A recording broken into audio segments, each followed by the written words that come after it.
Chapitre 9. Du beurre et sa biche.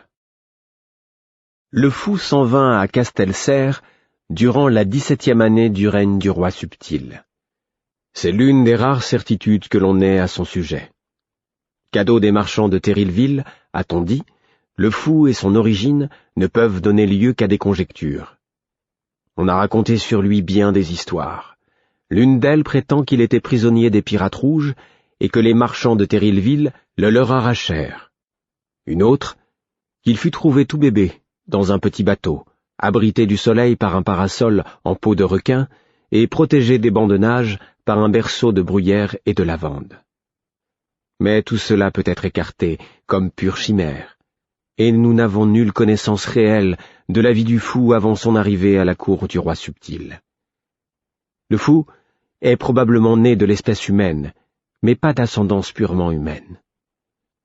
Les légendes qui le disent issu de l'autre peuple sont presque sûrement fausses, car ses doigts et ses orteils ne sont pas palmés, et il n'a jamais manifesté la moindre peur des chats. Les caractéristiques physiques inhabituelles du fou, l'absence de pigmentation de la peau par exemple, semblent des traits appartenant à son autre ascendance plutôt qu'une aberration individuelle, bien qu'en ceci je puisse me tromper lourdement. Lorsque l'on parle du fou, ce que nous ignorons est presque plus significatif que ce que nous savons. Son âge à l'époque de son arrivée à Castelserre reste du domaine de l'hypothèse. D'expérience personnelle, je puis témoigner que le fou paraissait alors beaucoup plus jeune, et en tout domaine plus juvénile qu'aujourd'hui. Mais comme il présente peu de signes de vieillissement, il se peut qu'il n'eût pas été alors aussi jeune qu'il le paraissait, mais plutôt qu'il parvint au terme d'une enfance prolongée. On a beaucoup débattu du sexe du fou.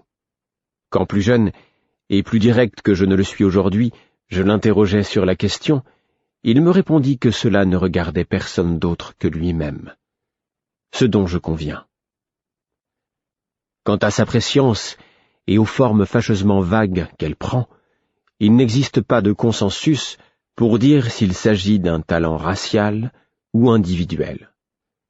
Certains croient qu'il devine tout à l'avance, et quand on parle de lui quelque part, il le saurait aussi. D'autres affirment qu'il adore simplement s'écrier « Je vous l'avais bien dit !» et que, dans ce but, il reprend ses déclarations les plus obscures et les transforme, à force de contorsion, en prophéties. Ce fut peut-être vrai dans certains cas, mais dans de nombreux autres, il a prédit, devant témoins, et de façon certes plus ou moins absconse, des événements qui se sont réalisés par la suite. La faim me réveilla peu après minuit.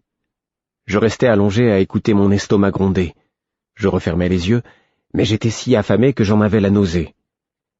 Finalement, je me levai et m'approchai à tâtons de la table où s'était trouvé le plateau de pâtisserie.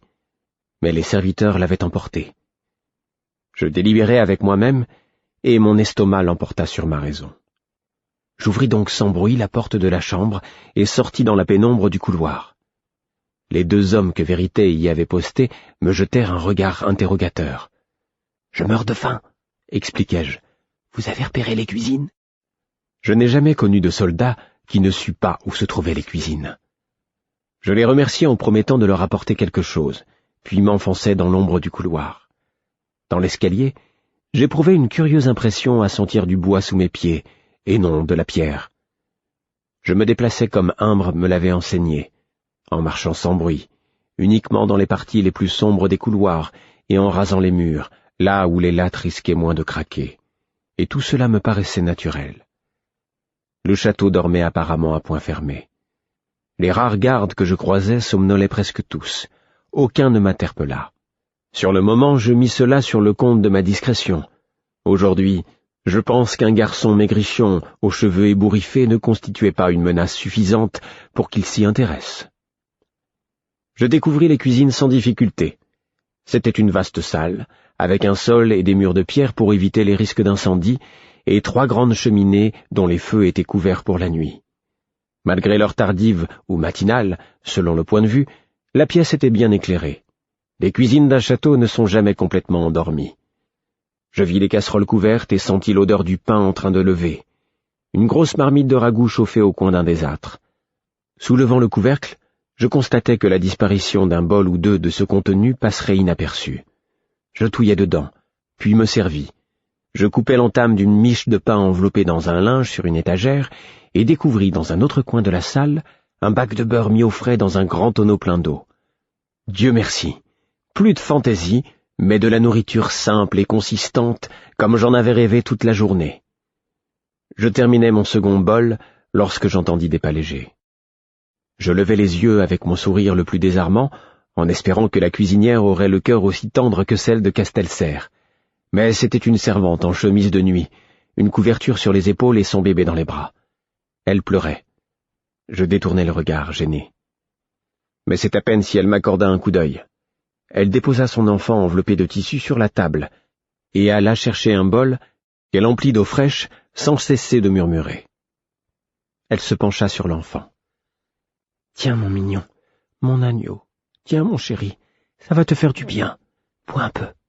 Oh, mon amour, tu peux même pas laper. Ouvre la bouche alors.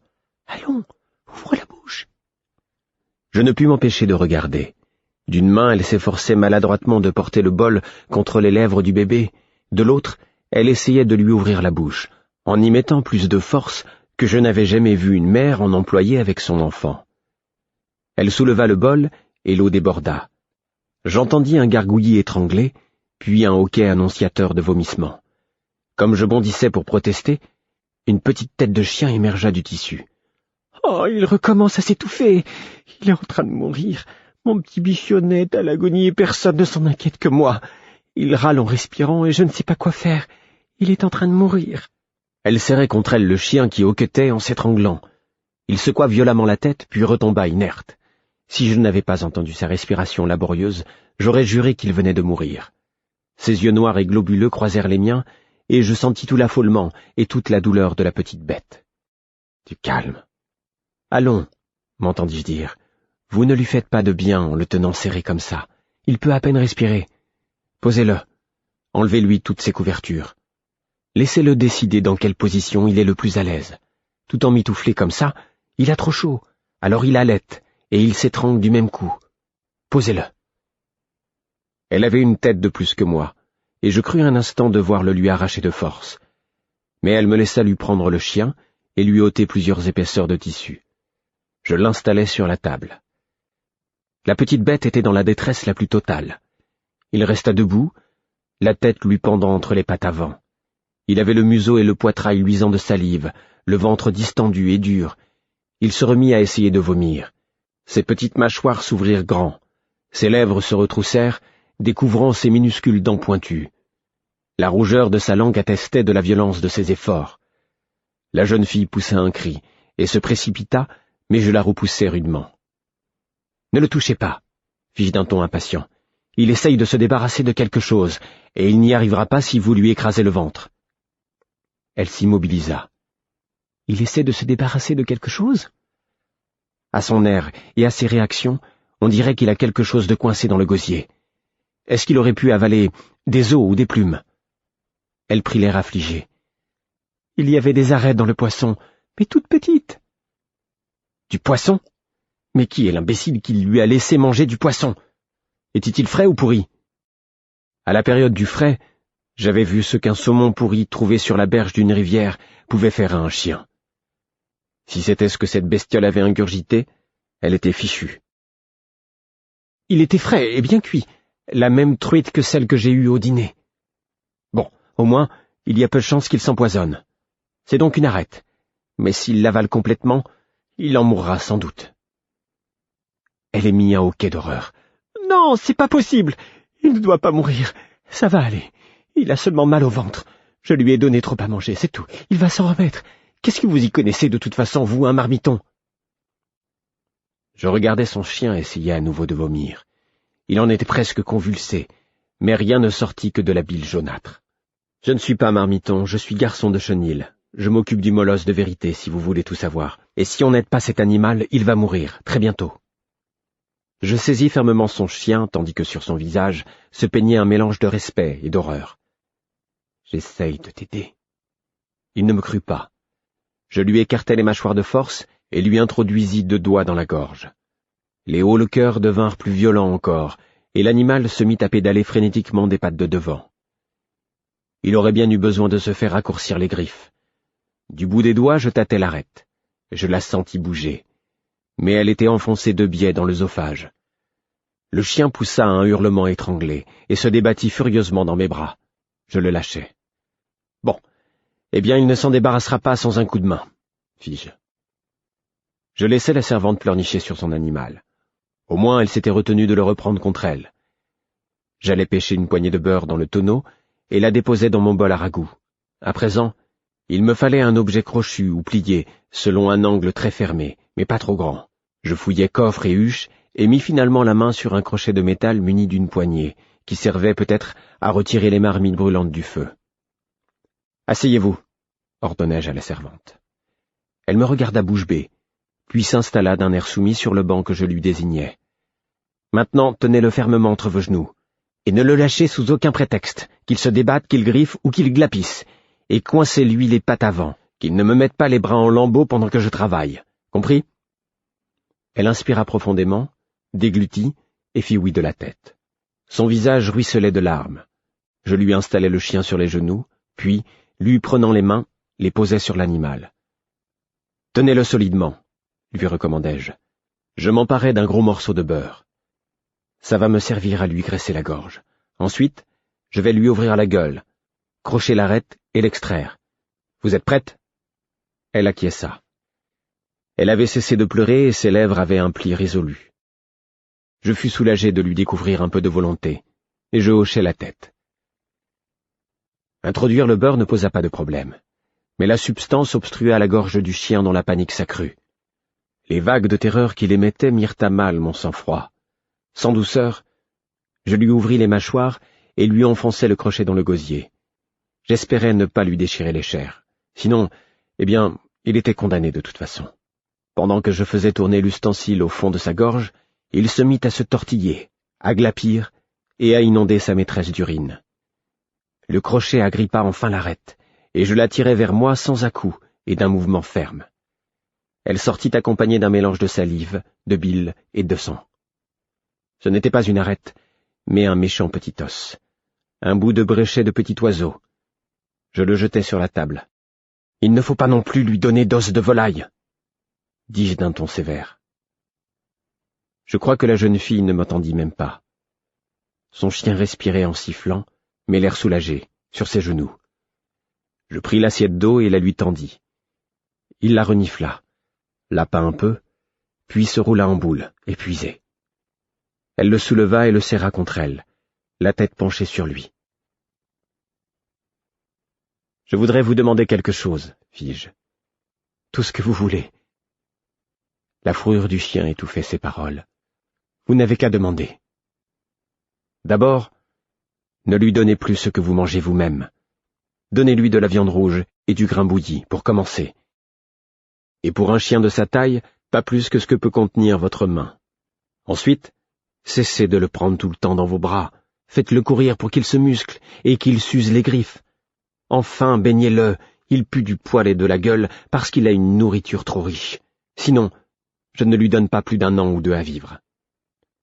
Elle me regarda, effarée, et porta une main à sa bouche. Et quelque chose dans son geste, si semblable à sa façon maladroite de toucher ses bijoux pendant le dîner, me fit soudain comprendre qui j'étais en train de rabrouer. Dame Grace, et j'avais fait pisser son chien sur sa chemise de nuit. Mon visage dut me trahir, car elle eut un sourire ravi et serra davantage son animal contre elle. Je suivrai vos conseils, mon garçon, mais pour vous-même. Ne souhaitez-vous rien en récompense ? Elle s'attendait que je demande de l'argent, voire une place dans sa domesticité. Mais je la regardai d'un air aussi posé que possible, et déclarai « S'il vous plaît, Dame Grace, je vous prie de demander à votre seigneur de garnir la tour de l'île du Guet avec ses meilleurs hommes, afin de mettre un terme à la discorde entre les duchés de Ripon et de Orfond. » Quoi ? Ce simple mot en disait long sur elle. Ce n'était pas Dame Grace qui avait appris cet accent et cette inflexion. Demandez à votre seigneur de bien équiper ses tours en hommes. Je vous en prie. Pourquoi un garçon de chenil s'intéresserait-il à ce genre de choses ? La question était par trop brutale. J'ignorais où Kelvar avait trouvé sa femme, mais elle n'était pas de haute naissance ni de grande fortune. Son air enchanté quand je l'avais reconnue, le fait d'avoir amené son chien dans le confort familier des cuisines, toute seule, drapée dans sa couverture, tout cela dénonçait la fille du commun élevée trop vite et trop au-dessus de sa condition d'origine. Elle était seule, irrésolue, et nul ne lui avait enseigné ce que l'on attendait d'elle. Pis, elle se savait ignorante, et ce savoir la rongeait, teintait de peur tous ses plaisirs. Si elle n'apprenait pas à se conduire en duchesse avant l'extinction de sa jeunesse et de sa beauté, elle se préparait de longues années de solitude et de moquerie.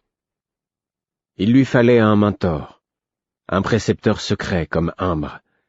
Elle avait besoin des conseils que je pouvais lui donner, et sans perdre de temps. Mais je devais avancer avec prudence, car elle n'accepterait pas les conseils d'un garçon de chenil. Seule une fille du commun les écouterait, et, si elle était sûre de quelque chose, c'est qu'elle n'était plus une fille du commun, mais une duchesse. J'ai fait un rêve, dis-je, pris d'une inspiration subite. Très clair, comme une vision ou un avertissement. Ça m'a réveillé et j'ai senti que je devais descendre aux cuisines. Mon regard se fit lointain. Ses yeux s'agrandirent. Je la tenais. J'ai rêvé d'une femme qui prononçait de sages paroles et transformait 3 jeunes hommes en un mur uni que les pirates rouges ne pouvaient rompre.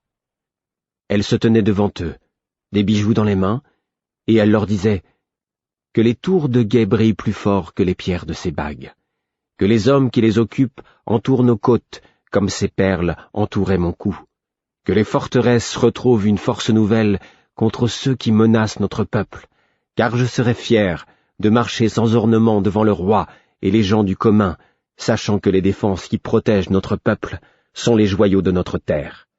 Et le roi et ses ducs sont restés stupéfaits devant la sagesse de son cœur et la noblesse de ses actes. Mais son peuple ne lui en apportait que davantage d'affection, car il savait qu'elle l'aimait plus que l'or ou l'argent. C'était un discours maladroit, beaucoup moins habile que je ne l'aurais voulu, mais il toucha l'imagination de mon auditrice. Elle se voyait déjà dressée, altière, devant le roi servant, et le laissant foudroyer d'étonnement par son sacrifice. Je sentis en elle le désir brûlant de se distinguer, de susciter l'admiration du peuple dont elle était issue. Elle était peut-être autrefois fille de laiterie ou de cuisine, et demeurait telle aux yeux de ceux qui l'avaient connue alors. Ce geste leur montrerait qu'elle n'était désormais plus seulement duchesse par le titre. Le seigneur Shemshai et sa suite rapporteraient son acte de noblesse jusque dans le duché de Orphon. Les chansons des ménestrels célébreraient ses paroles, et pour une fois, elle surprendrait son époux, qu'il la considère dorénavant comme quelqu'un qui se préoccupait de sa terre et de son peuple, et plus comme un joli petit animal capturé grâce à son rang. J'avais presque l'impression de voir les pensées défiler dans sa tête. Son regard s'était fait distant, et un sourire absent jouait sur ses lèvres. « Bonne nuit, jeune homme, » dit-elle à mi-voix, et elle quitta la cuisine d'un pas rêveur, son chien pelotonné contre son sein. Elle portait la couverture qui lui protégeait les épaules comme un manteau d'hermine. Demain, elle jouerait son rôle à la perfection. Je souris brusquement, en me demandant si je n'avais pas mené ma mission à bien en me passant de poison. Certes, je n'avais pas vérifié si Kelvar était ou non coupable de trahison, mais, à mon sentiment, j'avais tranché la racine du problème. J'étais prêt à parier que les tours de guet seraient équipés convenablement avant la fin de la semaine. Et je regagnai mon lit. Avant de partir, j'avais chipé une miche de pain frais. Je l'offris aux gardes qui me laissèrent rentrer chez Vérité. Quelque part, à l'autre bout de Garde-Baie, quelqu'un annonça l'heure à plein poumon. Je n'y prêtais guère attention. Je m'enfouis sous mes couvertures, le ventre en paix et la tête déjà pleine du spectacle qu'offrirait Dame Grâce le lendemain. Tout en m'assoupissant, je pariais qu'elle porterait quelque chose de simple, une robe droite et blanche, et que ses cheveux seraient défaits. Je ne devais jamais le vérifier. Je dormais depuis quelques instants à peine, me sembla-t-il, lorsqu'on me secoua l'épaule. J'ouvris les yeux pour découvrir Charim penché sur moi. La pâle lumière d'une bougie créait des ombres démesurées sur les murs de la chambre. Réveillez-vous, Fitz, chuchota-t-il d'une voix rauque. Un coursier vient d'arriver au château envoyé par Dame Tin. Elle réclame votre présence immédiatement. On est en train de préparer votre cheval. Moi? Fis-je bêtement. Naturellement. Je vous ai sorti des vêtements. Habillez-vous sans bruit. Vérité dort encore. Qu'est-ce qu'elle me veut? Mais j'en sais rien, moi. Le message ne le disait pas. Elle est peut-être malade. Le coursier a seulement dit qu'elle a besoin de vous tout de suite. On vous éclairera quand vous y serez, je suppose. Maigre consolation. Mais cela suffit à exciter ma curiosité, et quoi qu'il en fût, je devais obéir. Je ne savais pas exactement quel rapport Dame Tin avait avec le roi, mais elle se trouvait bien au-dessus de moi en importance, et je n'osais pas braver son ordre. Je me vêtis donc rapidement à la lumière de la bougie, et quittai ma chambre pour la seconde fois de la nuit. Pogne m'avait scellé l'essuie, et m'accueillit avec quelques plaisanteries grivoises sur mes convocations nocturnes. Je lui suggérai une distraction qui pourrait l'occuper le restant de la nuit, et m'en allai. Les gardes, avertis de mon passage, me firent sortir sans encombre du château, puis des fortifications. Par deux fois, je me trompais de direction dans la ville. Tout semblait différent de nuit, et je n'avais guère fait attention au chemin à l'aller. Enfin, je tombai sur la cour de l'auberge. La propriétaire, inquiète, était debout, et une lumière brillait à sa fenêtre. « Ça fait presque 1 heure qu'elle se plaint et qu'elle demande après vous, messire, » me dit-elle d'un ton angoissé. « J'ai peur que ce ne soit grave, mais elle ne veut voir personne que vous. » En hâte, je suivis le couloir jusqu'à la chambre de la vieille dame. Je frappai doucement, m'attendant à demi à l'entendre m'ordonner d'une voix stridente de m'en aller et de cesser de l'importuner. Mais non, c'est une voix chevrotante qui répondit. « Oh, Fitz, c'est vous, enfin! Entrez vite, mon garçon, j'ai besoin de vous !» Je pris une grande inspiration et soulevai le loquet. Je pénétrai dans la semi-obscurité et l'air confiné de la chambre en essayant d'éviter les diverses effluves qui assaillirent mes narines, et je me dis que la puanteur de la mort ne devait guère être pire. La seule source de lumière était une bougie qui goûtait dans sa bobèche. Je m'en saisis et m'aventurai vers le lit fermé de lourdes tentures. « Dame Tin » fis-je doucement. « Qu'avez-vous » ? « Mon garçon !» La voix provenait d'un angle de la chambre plongée dans l'obscurité. « Imbre » m'exclamai-je en me sentant soudain plus bête que je n'aime à me le rappeler. « Je n'ai pas le temps de t'expliquer le pourquoi et le comment. Ne te fais pas de reproches, mon garçon. Dame Tin en a trompé plus d'un en son temps, et elle continuera encore longtemps. Du moins, je l'espère. Allons, fais-moi confiance et ne pose pas de questions. Contente-toi de faire ce que je te dirai. D'abord, va trouver l'aubergiste. Dis-lui que Dame Tin a eu une nouvelle attaque et qu'elle doit se reposer quelques jours. Qu'on ne la dérange sous aucun prétexte. Son arrière-petite-fille viendra s'occuper d'elle. Qui? C'est déjà arrangé. Son arrière-petite-fille lui apportera de quoi manger et tout ce dont elle a besoin. Insiste bien sur le fait que le repos et la solitude lui sont absolument nécessaires. Vas-y tout de suite. J'y allai et je fus très convaincant, car de fait, j'étais encore sous le choc. L'aubergiste me promit de ne permettre à personne, fût-ce de frapper à une porte chez elle, car elle regretterait fort de perdre la bonne opinion de Dame Tin sur son établissement et son commerce, d'où je déduisis que Dame Tin la payait grassement. Je rentrai discrètement dans la chambre en refermant sans bruit la porte derrière moi. Imbre tira le verrou et alluma une bougie à la flamme mourante de la première. Puis, il étala une petite carte sur la table. Je notai qu'il était vêtu comme pour voyager, manteau, bottes et pourpoint noir. Il paraissait soudain changé, plein de santé et d'énergie, et je me demandais si le vieillard à la robe usée était aussi un rôle qu'il jouait. Il leva les yeux vers moi, et je jure que l'espace d'un instant, j'eus l'impression d'avoir Vérité, le soldat, devant moi. Mais il ne me laissa pas le temps de rêvasser. Les choses iront comme elles iront, entre Kelvar et Vérité. D'autres affaires nous appellent.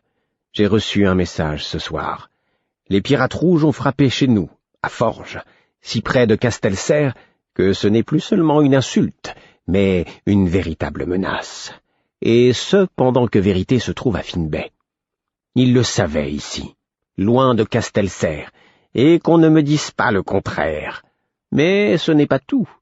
Ils ont pris des otages, et les ont emmenés à bord de leur navire, et ils ont dépêché un messager à Castelserre, au roi Subtil lui-même.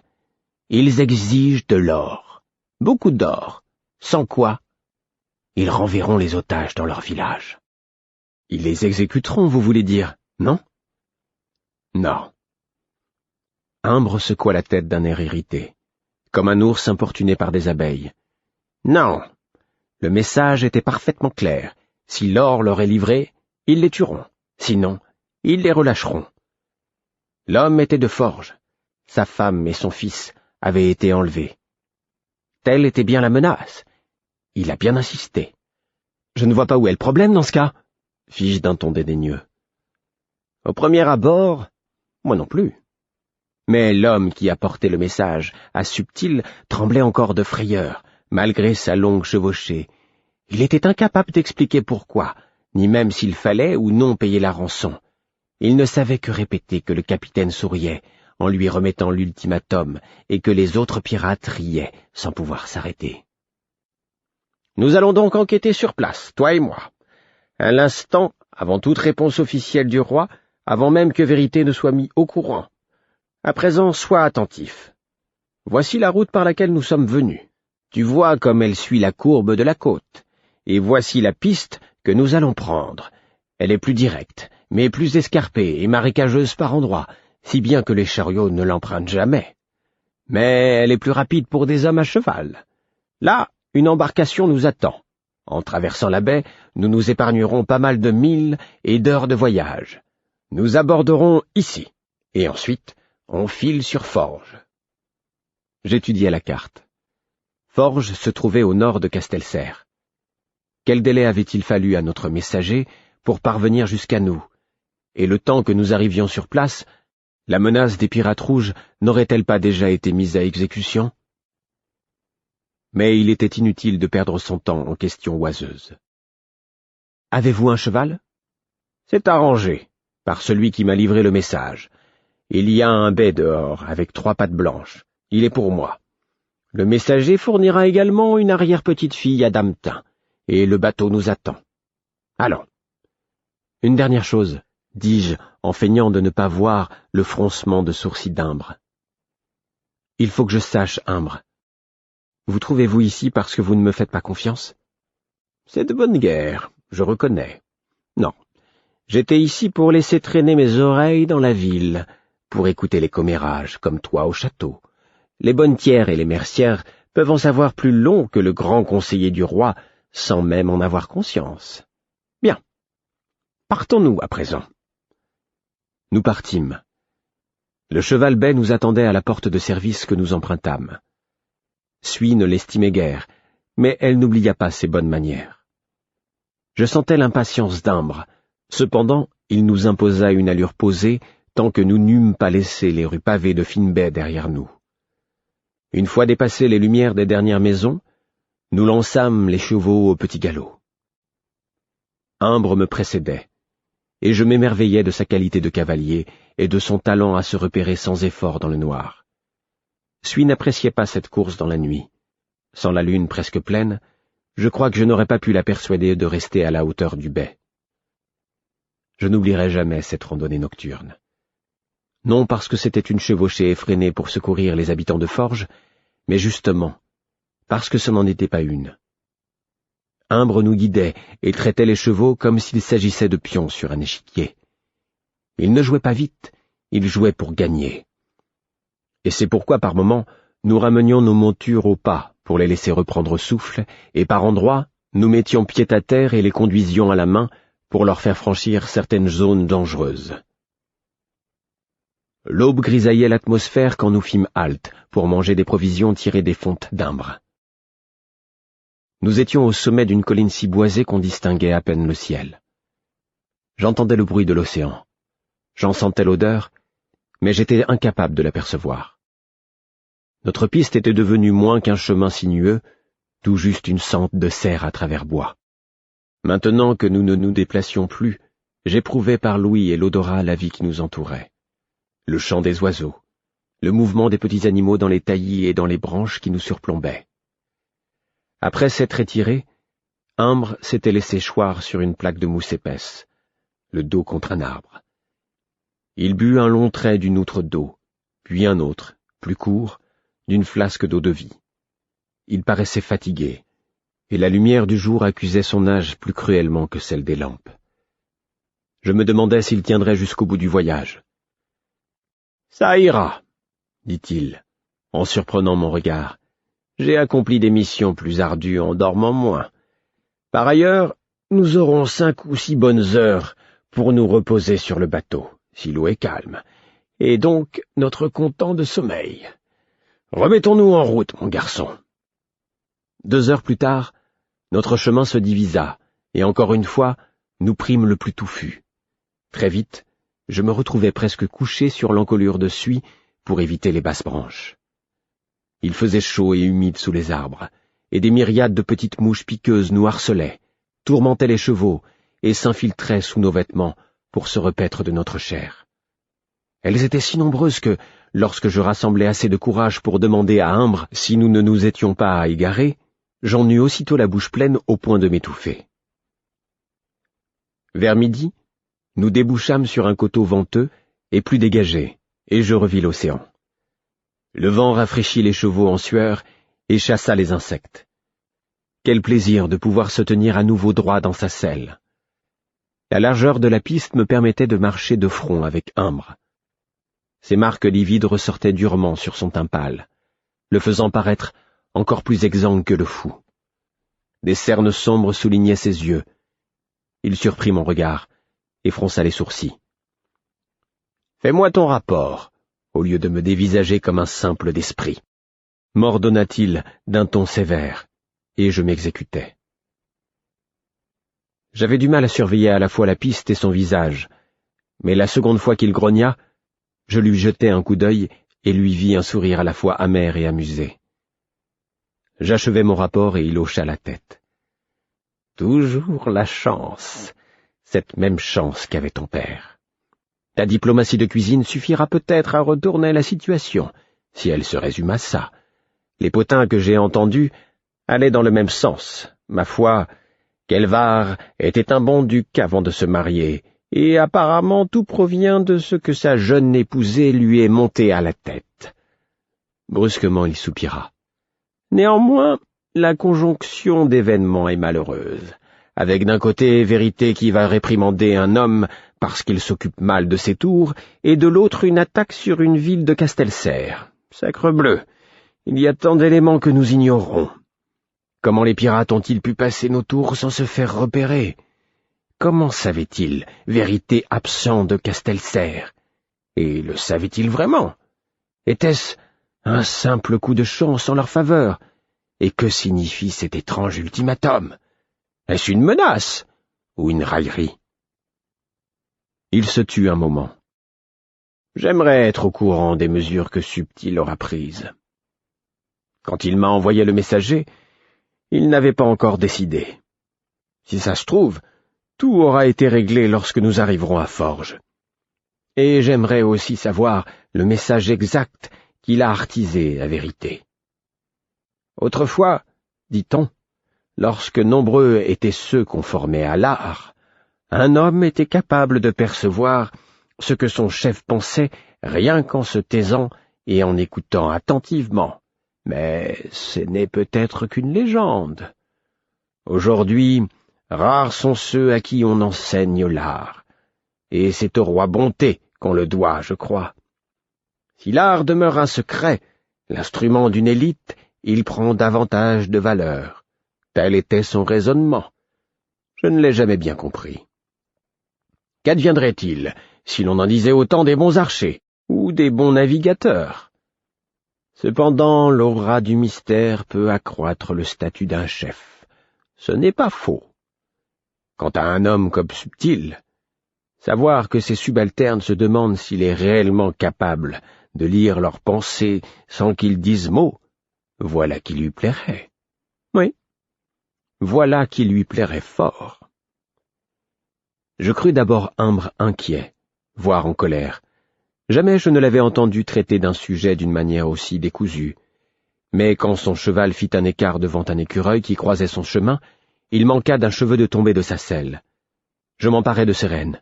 « Vous allez bien? Que vous arrive-t-il » Il secoua lentement la tête. « Rien. Une fois au bateau, ça ira.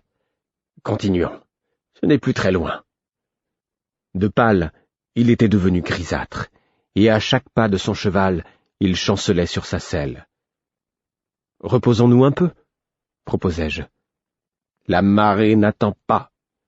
Quant à me reposer, cela ne servirait à rien si je passais mon temps à imaginer notre embarcation se fracassant sur les rochers. Non, il faut continuer. » Et il ajouta, « Fais-moi confiance, mon garçon.